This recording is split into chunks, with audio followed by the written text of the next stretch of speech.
Previously on the KP Watershed channel. I am joined by my second favorite cousin, Nicole. Great to be here. At Yankees games and wearing bright colored shirts with messages on them. It was initially really just amusing to me. There is a Twins fan, Maya, Silent J, Maya. Oh, Maya. That thought had not even crossed my mind. Maya, TwinkieTown. She writes for SB Nation, and so she posted 50 questions that she wanted me to answer, so that's what I was thinking it might be fun to do. Yeah, no, let's just get to it. Alright. What's your deal with Brian Dozier? I don't have a deal with Brian Dozier. I actually like Brian Dozier. He's a great player. I've had him on fantasy baseball teams, and he's been awesome for me, so I've got a ton of respect for him as a baseball player. It was just that he had this streak going, the longest streak in baseball since 2016, I think. But the all-time longest streak in baseball is a Yankee record. It was Joe DiMaggio, and it's one of those records that has stood for decades and decades, and it's a record, if there's any record that'll never be broken, I think it's that one. So it's a record the Yankees take a lot of pride in, and so, you know, anytime any player comes into Yankee Stadium with a long hit streak, the ghost of Joe DiMaggio, I think, is rooting for the streak to end in the Bronx. So that's what I was rooting for that, and I was trying to be the voice of the ghost of DiMaggio. Fair enough. Are you trying to be the new Marlins Man? I don't know why that's so funny. It is funny. No. You know, he goes to a lot of Yankees games too, since he's not a real Marlins fan, or at least not anymore. It's not like he's entirely a bad guy. He does a lot of great stuff for charity, and, you know, he's doing him, and, you know, he's a fun guy. But although he is, you know, quote-unquote Marlins man, he spends all his time going around and seeing other teams, which I have no interest in doing. You know, I only want to see the Yankees. I'm completely happy staying here in New York and just watching Yankees home games. I'd much rather be, you know, here watching Yankees Rays on a Sunday afternoon than going and seeing two other teams on Sunday Night Baseball. Number two, he's, how do I want to say this? He's kind of problematic with... Throwing some shade at Marlins Man. I mean, I'm not the first. He's kind of problematic with women, and, like, having been there sitting with him for a number of games, it can get a little bit awkward. I guess... I don't want to make any assumptions, but what I've heard and what I understand is that there's, like, you know, sometimes he'll bring, like, you know, guy friends with him, but very frequently he'll bring younger lady friends, I guess, who he's meeting on Twitter or Instagram or something. But what I've heard, what I understand is that there's sort of like a quid pro quo, how do you say it? Quid pro quo? How do you say that? Quid pro quo. Yeah. And, like, getting them to dress up in the orange, like, you know, like, bikini type thing, that's like, I kind of cringe at that a bit. And, you know, I get he's an older guy, he comes from a different era, but that's tough to watch. And then the most recent thing that really kind of ticks me off is how he's been so anti-Derek Jeter, and to just abandon his quote-unquote team and then, you know, barrage Jeter and lie about Jeter and call him a failure over and over in social media, and you know, kind of spin a few stories in a very deceptive way to attack Jeter. You know, I'll always be a Derek Jeter fan, and I'll always defend Jeter. So, I agree Jeter's not done a great job so far, but he's the owner of the team. They needed to rebuild, and if you're a real fan, you support your team through thick and thin. And I think he was a bit too quick to throw Jeter under the bus and say some really nasty and untrue things about Jeter that not enough people are calling him out on. So I'm not a huge fan of Marlins Man. I hope to be able to do things a little bit differently, and the comparisons, of course, are unavoidable, and that's a big reason why. Like I said earlier, I think there's a good case to be made for just keeping the yellow cap and wearing a white t-shirt, but I don't know. What do you think? I'm gonna go ahead and say no, you're not a creepy weirdo. Well, thank you. Yeah, anytime. Alright. Well, on a more personal note, the people want to know, Keith, what borough do you live in? I currently don't live in the city. I live just outside the city in White Plains, which is about 25-30 minutes from Yankee Stadium. I have lived in the Bronx. I lived there for about 4 years during college, and I've lived in Manhattan for about 3 years. Do you think you'll ever leave New York? I hope not. I have no plans to, and no desire to.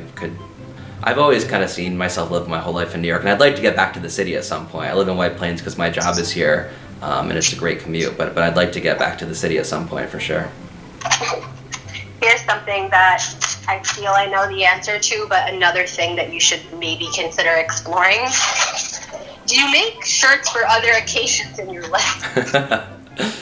I can't think of a time that I have.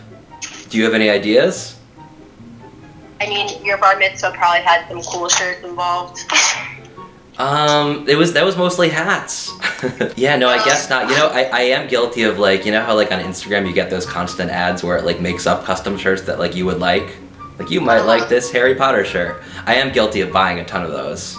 But no, I haven't made any other ones until this experience. It's been a learning experience for me. I've had some ironing disasters, but I've learned from them. Oh, God. So, really hard-hitting question here. Do you have a preferred font? Arial, Times New Roman, Courier New? Oof. What really speaks to you? Coming in with the hard-hitting questions. Yeah. There's only so many fonts available in iron-on letters, at least in my Walmart. Another reason to go for the Cricut. I'm about to change your life. Alright, I'll have to look into the Cricut. The options I've had so far have been between, like, I don't even know the name. I think it's called Athletic Font in a couple different sizes. And then another one is like a Garamendi type font. I definitely like the Athletic one, and like the bigger letters the better. The 1.75 inch tall, those are the best letters. But I run out of those fast because it only comes with one N and one T. Like, how much? Are you joking? Right? So the smaller letters, you get multiple N's, multiple T's. So it's kind of a toss-up between those two. But outside of shirts, you know, you can't go wrong with Helvetica. I probably use Arial the most. But I guess if I have a favorite, I'm a big fan of Myriad Pro. You know Myriad? I sure do. Know it well. Do you have a favorite font? I love fonts. It really depends on what I'm writing. Yeah. Really depends. Are you pro or anti Comic Sans? Very anti. Yeah, I guess who isn't? Very anti. I feel like the hate has almost gone too far on Comic Sans. No? Yeah, 100%. If I'm really trying to drive a point home and make people want to take me seriously, Courier New. I just feel like that screams, I'm a test. I like that. That's a good call. Yeah. Have you seen the Helvetica documentary? No, but it's on my list of things to watch. Absolutely. Great, like, going to sleep movie. Really, really good. Really cool. No, I don't mean that in a bad way. It's just, like, relaxing and, like, really, like, beautiful to look at and interesting. But not a thriller. Something also to visit in the future. Let's see. Throwing it back, how long have you been a baseball fan? My whole life. I mean, my family are big baseball fans. My first game, I'll never forget, I was 5 years old, 1992. It was a Yankees-Tigers game, and really, that's one of my earliest memories, and I can't remember ever not being a baseball fan. Well, that's adorable. What's your favorite sport? Basketball? Yeah, probably. Matt has adopted the Heat as his, like, die-hard. Yeah, it's a fun, you know, up-and-coming Heat team right now. Yeah, no, 100%. He's a big fan, huge man crush on all of them. So we do watch a lot of basketball in this household. Yep. All right. What is the secret to beating the Yankees? You don't. Honestly, I was thinking about this one, and Twins fans aren't going to like this, but I think it's David Ortiz. That's it? That's your secret to beating the Yankees is just David Ortiz? I mean, not a lot of players have been Yankee killers like David Ortiz. The Twins cut Ortiz, and then he went to the Red Sox and became really great and beat the Yankees a lot. Got it. All right. Fair enough. Big Papi. Here's a good one. Why did that kid in left field have popcorn in his glove? Did you see this? This is my new favorite thing ever. Yeah, it's pretty freaking hilarious. I've watched it a million times, and I've watched it in slow motion to try to figure out the answer to that. I think what was happening, it looks like it was a mom and a son and daughter, and it looks like the mom and daughter were eating out of the bag, and like the son had poured some into his glove so he could have his own bowl to eat out of. It looked like. I might be making this all up. This is what I've studied it, and this is what it looked like to me. I don't think he was trying to catch the ball in a popcorn bowl, although it kind of looked like that, and that's how the Yankees security guy reacts, hey, what are you doing? But no, I think he was just eating popcorn out of the glove and was in the right place at the right time, and a great snag by him, and just, oh my god, he's the fan that we should all be talking about. That is, I could watch that video for days. That was pretty amazing. Do you, while you're sitting there, like to heckle?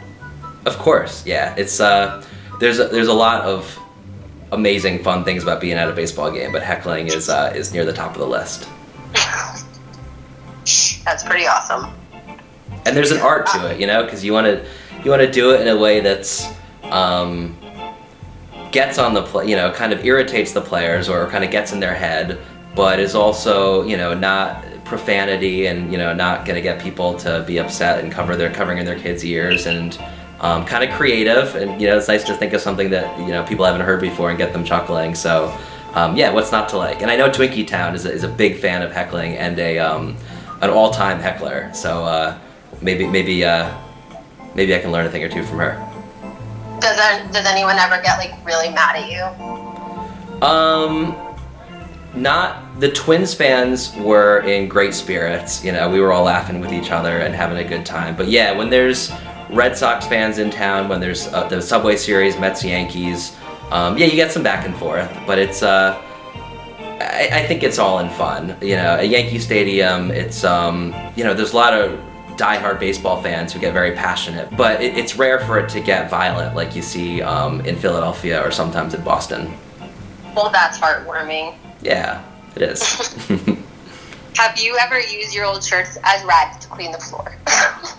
I do that all the time, not with the yellow shirts, but I do that all the time because I never have cleaning supplies. Why? Why don't I have cleaning supplies? Yeah. I'm bad at shopping and bad at knowing what I'm gonna need, and I'm not home a lot, and I got a lot of old t-shirts that I don't fit anymore. They make for great rags, but I've not done that with these shirts. That would kind of feel a little bit wrong to do that, I think. Yeah, no, I agree. Have you gotten any of your shirts framed yet? No, I have never had a shirt framed, any shirt framed, and I don't plan on it. Huh. How about getting any of them signed? That sounds a little more appealing, but no, up to this point I have not. But that might be, it'd be cool. It'd be cool to get the Don't Boo Stanton one signed by Stanton. That would be cool. I hadn't thought about that till just now, but that would be kind of fun, right? Is that an easy thing to do? We'll see. Okay, everybody stay tuned. Do you feel famous? No. Yes, you do. No, not at all. I mean, it's really awesome getting noticed and getting the attention and connecting with other people that are enjoying it and other Yankees fans.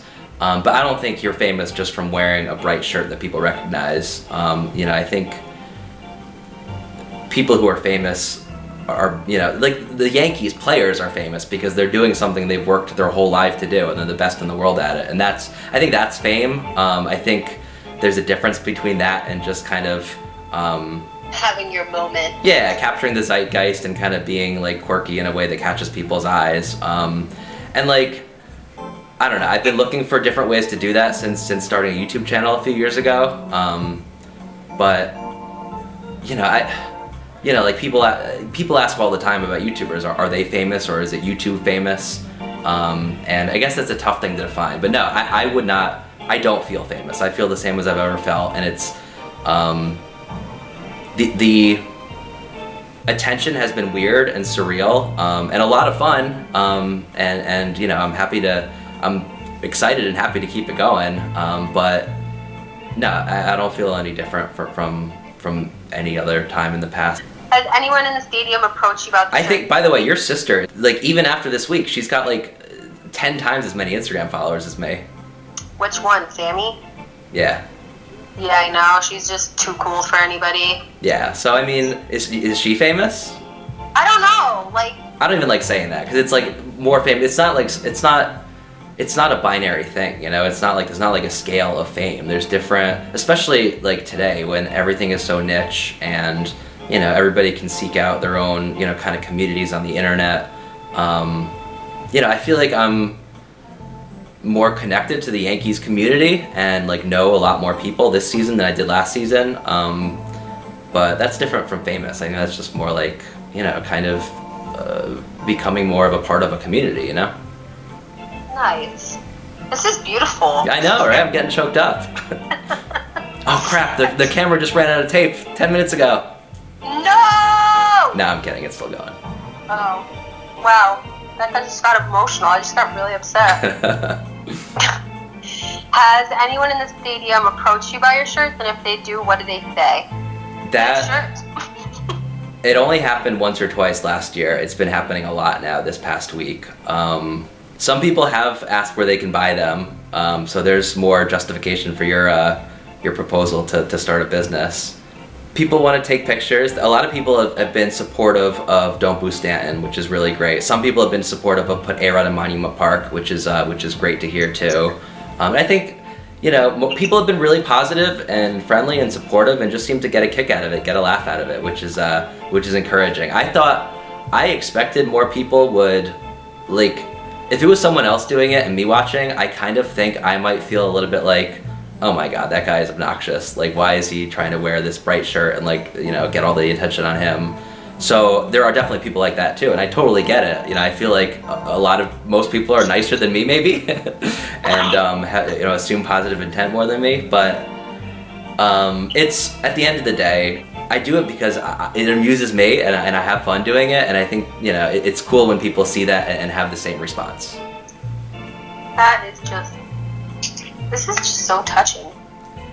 You're supposed to be funny. You're not what's her name? Barbara? No, who am I thinking of? Barbara Streisand. Yes, you're not Barbara Streisand over here.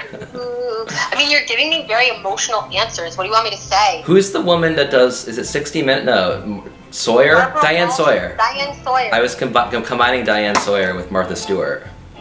Oh wait, Walters? What was Walters? Barbara Walters. Yeah, that's what I said. Yeah, that's the one, Barbara Walters. I mean, you're emotional right now. Alright, well let's lighten things up. Alright. Do you ever feel guilty about your shirt? Yes, actually. I did feel really guilty when Brian Dozier's streak ended. I did have some remorse. Because he, understandably, you know, he looked really upset when the streak ended, and, you know, anybody could relate to that. So yeah, I mean, it was never, like we said before, it was never an anti-Dozier thing. It was more of a pro-Joe DiMaggio thing, and, you know, him not getting a hit in that game definitely helped swing that game in the Yankees' favor as well. He literally goes home and blames you every day. If it got in his head, I do feel a little bit guilty, but I think he'll be just fine. You know, he's a great baseball player. He's had long streaks before. I'm sure he will again. And Brian Dozier, if you see this, Keith would definitely like to make amends, and he didn't do it on purpose. It was on purpose, but it just, you know, it sucks. It sucks for him that it ended. It was good for us. But he had his moment too. I mean, I definitely, I feel like we're kind of square, because he owned me on the first game. I'm glad I was able to kind of even things up in the game after. But I do feel bad for it a little bit, but not too much. Boris